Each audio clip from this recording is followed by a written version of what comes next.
I think it's super unfair that like the things that cause you guys, the fact that you guys have anxiety at like being a middle schooler or high school, I think is incredibly unfair for you guys. That's stuff that none of you guys should have to deal with. Like the most detrimental thing that should be involved in your life at the stage of life that you're at is either like your crush kind of breaks up with you even though you weren't really dating, or when you're like driving home from like an event and you're like, Mom, can we get McDonald's? And they're like, we have McDonald's at home.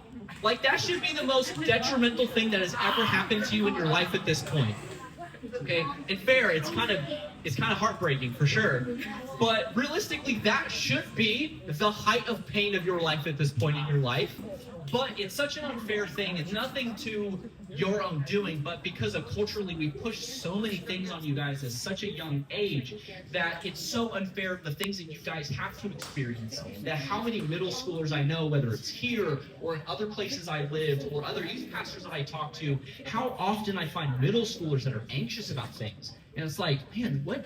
You shouldn't be anxious. You shouldn't even know what anxiety is. You shouldn't know what depression is because you're like 12 years old. What could you possibly be depressed about? And what could you possibly be so anxious about? But yet culturally, we create all of these things to make us anxious and to make us depressed.